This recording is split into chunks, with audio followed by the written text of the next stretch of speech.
Welcome back to my grammar guidance channel. আজকে আমি ভিডিওতে ভয়েস চেঞ্জের বিষয়গুলো নিয়ে আলোচনা করব। আগের ভিডিওতে একটা ইন্ট্রোডাকশন দিয়েছিলাম।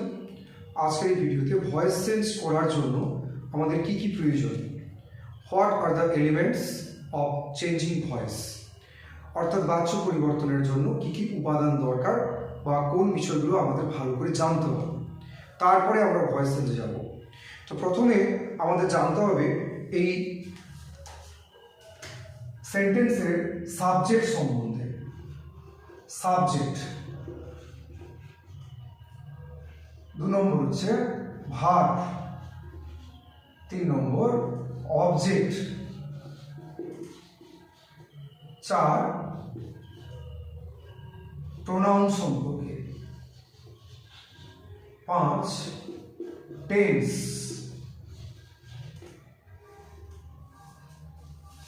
এই 5টা বিষয় জানলে তবে গিয়ে আমরা ভয়েস চেঞ্জটা ঠিকঠাক করে করতে পারবো। তো প্রথমে চলে আসি সাবজেক্ট। একটা সেন্টেন্সের সাবজেক্ট আমরা কি করে পাবো? সেন্টেন্সের মধ্যে আগে ভার্বটাকে ধরতে হবে। ভার্বকে ধরে কে দিয়ে প্রশ্ন করলে যে উত্তরটা পাবো সেটাই হচ্ছে সাবজেক্ট। ভার্ব কি করে পাবো না, কোনো সেন্টেন্সের মাধ্যমে একটা যে ওয়ার্ডের দ্বারা কোনো কাজ করা বোঝাবে সেই ওয়ার্ডটিকেই আমরা ভার্ব বলব। তাহলে সেই সাবজেক্ট কিভাবে পাবো? ভার্বকে কে দিয়ে প্রশ্ন করলে যে উত্তরটা পাবো সেটাই হচ্ছে সাবজেক্ট। ভার্ব যে ওয়ার্ডের দ্বারা কোনো কাজ করা বোঝাবে সেটাই ভার্ব।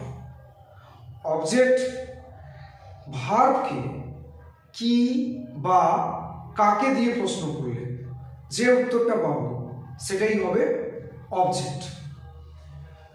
এরপরে প্রোনাউন। আমরা এখানে কিছু প্রোনাউন অর্থাৎ প্রোনাউন বা আমরা বলা ভালো পার্সন চেঞ্জ, কিছু পার্সন চেঞ্জের নিয়ম রয়েছে। সাবজেক্টে একরকম, সেটা অবজেক্টে গেলে কি হবে, আবার অবজেক্ট থেকে সাবজেক্টে গেলে কি হবে, এই নিয়মগুলো একটু জানতে হবে। সর্বোপরি জানতে হবে টেন্স।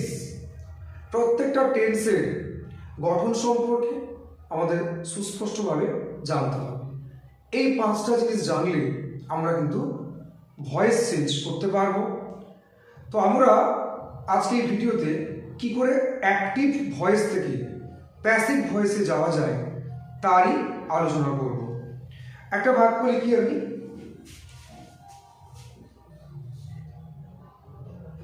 হি ইটস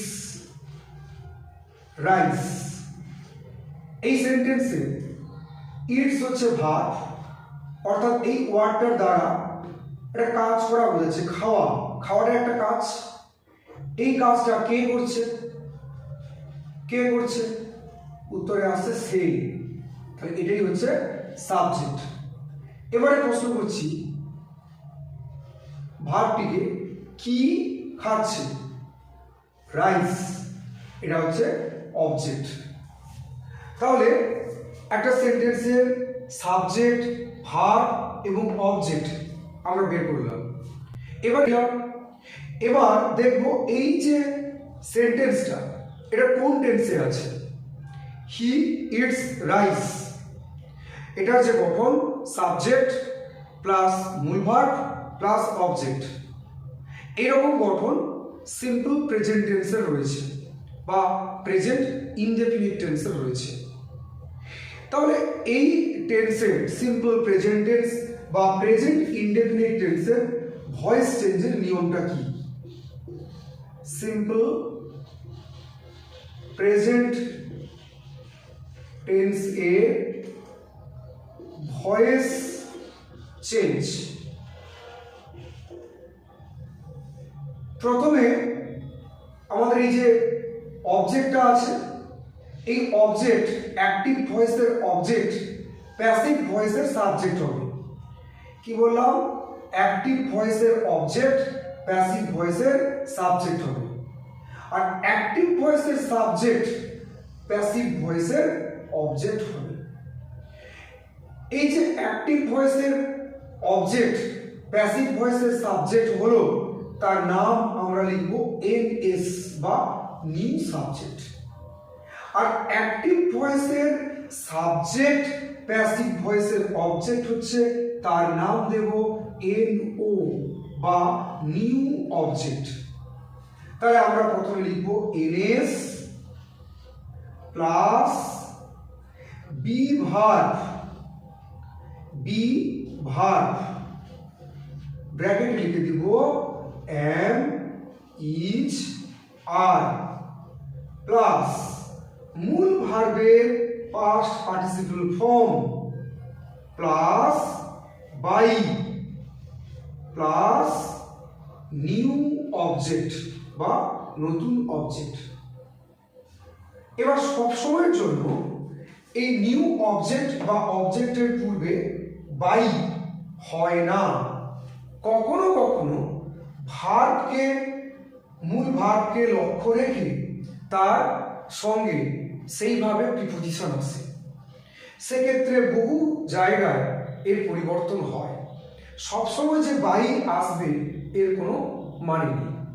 তাহলে হি ইটস রাইস এটাকে আমরা ভয়েস চেঞ্জ করলে কিভাবে হবে দেখো, রাইস এটা সামনে চলে আসবে, তাহলে হয়ে যাবে এনএস এর জায়গায় আমি লিখব রাইস।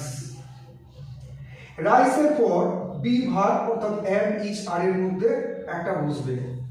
তোমরা জানো রাইস এর পরে কি আসবে ইজ,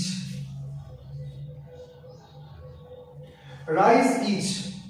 তারপরে রয়েছে কি মূল ভার্বের পাস্ট পার্টিসিপল ফর্ম বা ভি3, মূল ভার্বটাকে ইট, অর্থাৎ ইটের ভি3 কি হবে ইটেন, রাইস ইজ ইটেন।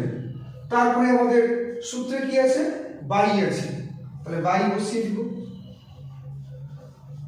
তারপরে দেখো নিউ অবজেক্ট, অর্থাৎ এখানে হি ছিল, হি থেকে চেঞ্জ করলে হবে হিম। তাহলে উত্তর হলো কি rice is eaten by him. এটা হয়ে গেল প্যাসিভ ভয়েস আর এটা আছে অ্যাক্টিভ ভয়েস। তাই আমরা দেখতে পাচ্ছি টেন্সের নিয়ম অনুযায়ী যে বাক্য তৈরি হচ্ছে সেটা হয়ে যাচ্ছে অ্যাক্টিভ ভয়েস, এবং টেন্সের সেই নিয়মকে প্যাসিভ ভয়েসের ফর্মে ফেললে যেটা বেরিয়ে আসছে সেটা হয়ে যাচ্ছে প্যাসিভ ভয়েস। এবার যেটা আমরা জানবো যে পার্সন চেঞ্জ বা প্রোনাউনের যে পরিবর্তনগুলো, সাবজেক্ট থেকে অবজেক্ট হলে কি হবে, অবজেক্ট থেকে সাবজেক্ট হলে কি হবে, সেইগুলোই একটু জেনে নেব।